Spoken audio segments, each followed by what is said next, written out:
New update. Cheated on. After looking after her and her son, whilst they both had leukemia. My girlfriend and I have been together for nearly 7 years, but that didn't last for long. I found out she had feeling for other guy and stayed distance with me. Back in 2023, I confronted childhood trauma and confided in my girlfriend, but she turned back on me. I felt so lonely. That said, we stayed together as she and I both have 2 kids. Later on, she and her son was diagnosed with leukemia. I tried my best to support them and became closer. Also began to talk about marriage. She has shown no interest in marriage with me. Original story. A word of advice. If you or anyone you know develops an insatiable need to eat ice, then get them checked out immediately. It is called pica and is a symptom of some types of leukemia. Anyway, this year, my ex and I would have been together for 7 years. January 2023, I was forced to relive the memories of being abused as a child, and I tell apart. I told my F43 girlfriend what had happened, and she turned her back on me, M38. Even though I begged her to help me with counseling, she made me feel like I was more disgusting than I already felt. However, we stayed together. We didn't live together, and we're actively looking for a house to buy. She has 2 children,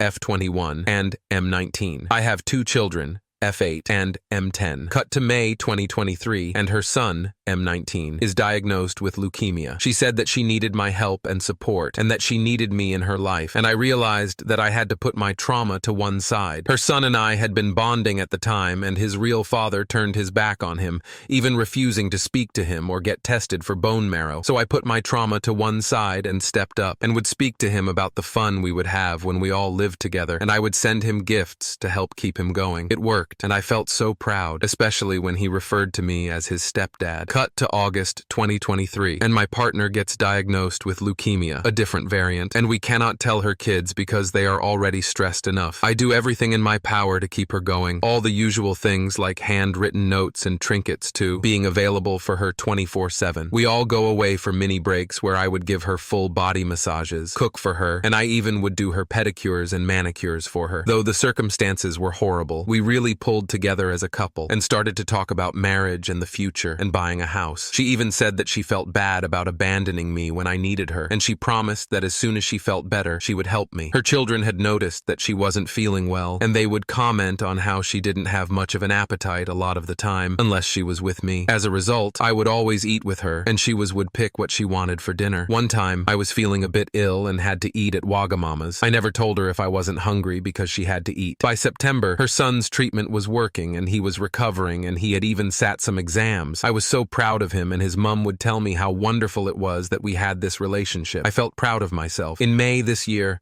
my partner began her treatment, and we told her children. We delayed telling them until we had a full idea and her outlook. Her type of leukemia has a very good prognosis, for which many people who have it lead full lives. Cut again to the end of June. She is suffering from the side effects of her treatment, such as severe fatigue and photosensitivity. So we decide to take another mini break where I once again cared for her, as a good partner should. At this point, I would like to make it clear that I haven't done anything special, nor anything that I wouldn't be expected to do. But I admit that I was exhausted, yet I never showed it or told her. When we got back from the mini break, her cancer nurse said that both her and her son had healed faster thanks to me, and I felt so proud of myself. I have always suffered with low self-esteem, and my trauma didn't matter. They had both got better, and I had helped, and we are all together with a future planned, and I would go and undertake my trauma counseling so that all the darkness of the past does not follow me into our future, and also my wonderful partner will support me. The problems began in July, just after she returned to work. Very rapidly, she started talking to me less and less,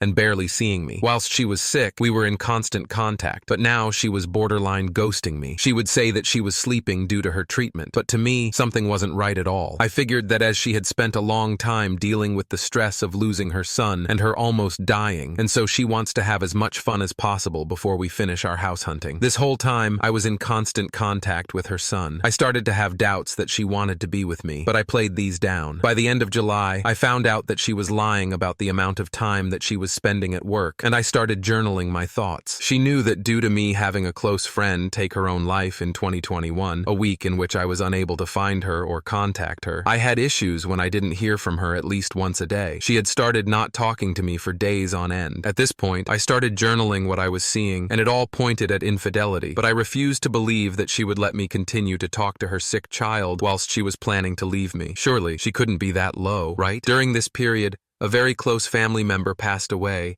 and she didn't come and see me. She sent me a GIF instead, sending hugs. In July, on 2 occasions, I tried to leave her by text because she wasn't speaking to nor seeing me, so I had no choice. I told her that I had tried for her to get better so that she would live a full life, and I will not make her stay if it makes her miserable. I also told her that I would never turn my back on her son, and I actually told her son that I would rather see her happy with someone else than miserable with me. On both occasions, she would tell me that I was wrong and that she wanted me to stay. She was just tired due to the meds. On paper, she was getting better, she yet sleeping more now that she was having treatment than when she wasn't. She continued to talk to me about marriage and living together, and I would constantly ask if she was in love with me, and she would say yes. When we met up, it's like nothing was wrong, but I knew her, and I knew something was wrong, and very slowly, I started to try to tell her that I was unhappy. She was refusing to help with my trauma counseling as well. The hurt was immense, but I kept it down as I didn't want to cause her stress, as no matter how I felt, she was still recovering from leukemia. In the middle of August, my kids and I were going to a BBQ, and she was invited to come with us, but it was canceled last minute. So instead, all 4 of us spent the day together where we ate and went to the cinema before going to eat ice cream together at midnight. It was a wonderful day, and my kids loved having her around. After our outing, she told me that she had had a great time and that she loved me. I should have felt great, but then it hit me that she hadn't said that she loved me in ages, and that only her cancer nurse had acknowledged me for looking after her. Obviously, I don't need nor want or even expect any special praise, but I had not received any at all, not a word. My children being nice to her made me realize that I needed to be a lot tougher. For the next 2 weeks until the end of August and beginning of September, I tried to find new ways to show her I loved her, sending more handwritten notes, telling her how wonderful a future that we are going to have and how great that we get on well with each other's kids. I was still speaking to her son, but I felt very uneasy. How immoral could she be? I started to tell her that I had memories of us that I treasured and that I didn't want anything to ruin those for me, and that no matter what we could part on good terms, and I even sent her 20 pounds to send me my important documents that she was looking after for me back to me. She said I was being silly and gave the 20 pounds to her son. That was on the 2nd of September. So, in the end, I saw her on the early hours of the morning on Wednesday the 11th. We both work late shifts, where she assured me that she loved me and wanted us to marry. She even asked if I thought that she would be there if she didn't love me. I said yes, she would. I caught her in the back of her car on a dark road 24 hours later. She refused to get out of the car,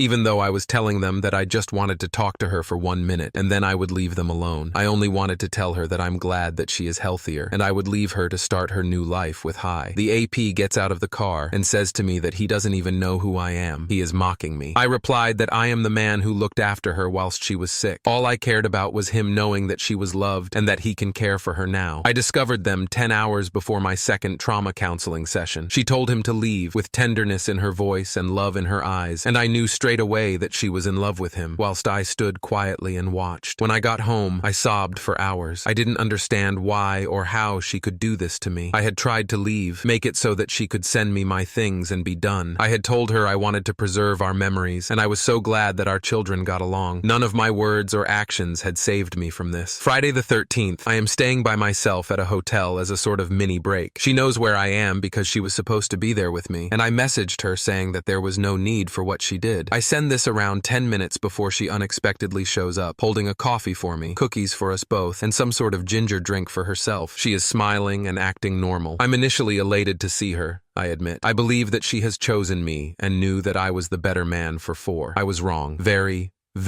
wrong. She says that she is going to stay for the weekend as we planned, and I asked if he knew where she was. She said that he did, and that her and I wouldn't be having sex. I kid you not. Also, him and her were only friends, seriously, and that there was nothing going on between them. I asked her what I had done wrong, and she said that I had done nothing wrong. It's just she really likes him, and he doesn't know why. I then say that if she is staying this weekend, then it will be our last ever one together, and she agrees. She then backtracks and says that they are just friends, and that she loves me and is not in love with me. Finally, when I ask what she is planning to tell him as to why she was staying with me, she said that she would have to see if he is okay with that, or she would tell him that she is ill at home because I have stressed her out and it's run her down. I had heard enough, and I couldn't decide what made me more angry. The flippancy, the lies, the fact that she wasn't being fully honest with me, the fact that I couldn't keep my nice memories of us, the fact that both of our children had been embroiled in this, the broken promises, the abandonment, or the fact that someone who isn't even in the room is dictating a weekend that we should be able to do on our own terms. The fact that I had tried to leave her and be dignified up to and including not causing a scene. My loving words, honesty, and actions had not worked, and I decided that I wanted the truth no matter what, and I felt myself feel cold, and I did something that I've never done in 7 years,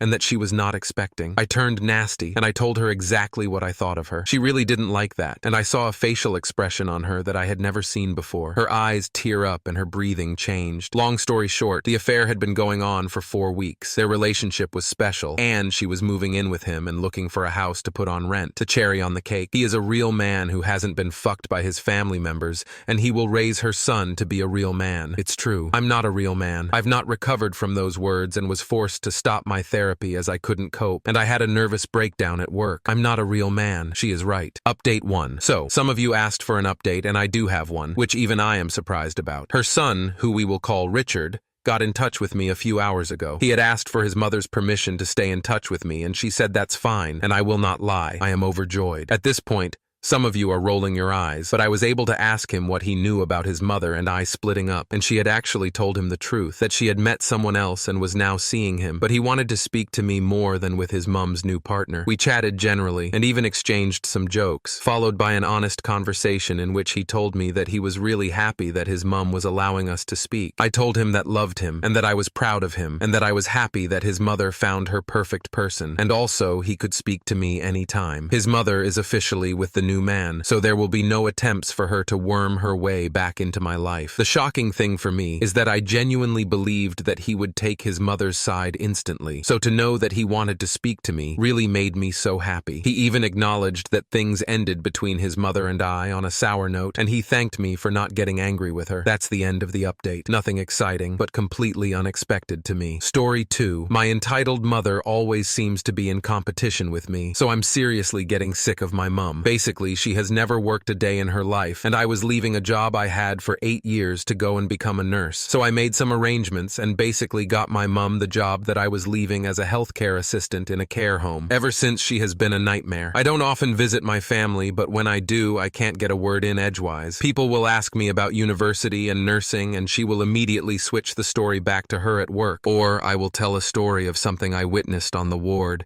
and she will interrupt me and start talking about something she has seen. I tell my family little achievements like I did my first ever injection, and she will be like, well, that's not impressive because I did so-and-so. Like everything I do, she has done something better. The other day, a family member was sick and asking me for advice. I managed to get maybe 2 words in before my mum completely spoke over me and gave some crappy advice which was not even true. And if I try to tell her that's not true, she just gets into a full-blown argument with me about how she knows better and that I think I'm better than her, and I think I'm all that because I'm almost a nurse. She also tells me stories about stuff that happens in the home because I used to work there, so I like asking how people are. And she says things and I'm like, well, that shouldn't have happened. Or why would you do that? And she will start screaming at me about how she is right and I am wrong, and that I need to mind my business. I think she also forgets all of the people she works with at some of my best friends, because apparently she says to them that I'm stupid, and she has no clue how I have made it to ever being a nurse, and that she knows more than me. Apparently she has also told them she is going to become a nurse to show me how it's done. It's like everything is a competition with us. People speak to me and ask me stuff, and she just glares at me or huffs and walks away, or will change the conversation to herself. Relevant comments. Commenter: she's a narcissist.